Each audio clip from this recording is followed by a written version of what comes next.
Hi అండి. నా పేరు భవ్యశ్రీ. నేను నిజామాబాద్ డిస్ట్రిక్ట్ నుంచి మాట్లాడుతున్నాను. నేను ప్రెజెంట్ అయితే ఫరెవర్‌లో సూపర్వైజర్ పొజిషన్‌లో ఉన్నానండి. అసలు ఏఎస్ నుంచి సూపర్వైజర్‌ని ఎట్లా అయ్యాను? అసలు నా ఫరెవర్‌లో నా జర్నీ అనేది ఎట్లా స్టార్ట్ అయింది? ప్రతీది కూడా షేర్ చేసుకుందామని మీ ముందుకొచ్చాను.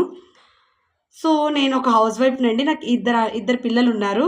సో, ఇంట్లో పిల్లల్ని చూసుకుంటూ, వాళ్ళకి చదువు చెప్పుకుంటూ, వర్క్ ఫ్రమ్ హోమ్ ఆపర్చునిటీ చేద్దాము అని ఒక ఆలోచన అయితే నాకొచ్చింది. సో, ఇట్లనే వర్క్ ఫ్రమ్ హోమ్ ఆపర్చునిటీ చూద్దామని సెర్చ్ చేస్తున్న టైంలో ఒక యాప్ ద్వారా నాకు ఈ ఫరెవర్ ఆపర్చునిటీ అనేది పరిచయమైంది. నా అప్లైనర్ వచ్చేసి అరుణ మేడం అండి. భద్రాద్రి కొత్తగూడెం మేడంది. ఇట్లా కాలింగ్‌లో ఎంఎన్‌సీ గ్లోబల్ కంపెనీ అండి. Work from home opportunity. First అయితే మీరు మీటింగ్స్ అనేది అటెండ్ చేయాల్సి ఉంటుంది. సో, అందులో క్లారిటీగా మీకు వర్క్ గురించి, ప్రాసెస్ గురించి కంప్లీట్‌గా క్లియర్‌గా ఎక్స్‌ప్లెయిన్ చేస్తారని చెప్పారు. సో, ఒక ఆపర్చునిటీ గురించి సెర్చ్ చేస్తున్నాను. ఏదైనా జాబ్ ఉంటే బావుంటదని నేను అనుకుంటున్నాను కాబట్టి, సరేలే ఒకసారి ట్రై చేద్దామని చెప్పి మీటింగ్స్‌కనేది నేను అటెండ్ అయ్యాను.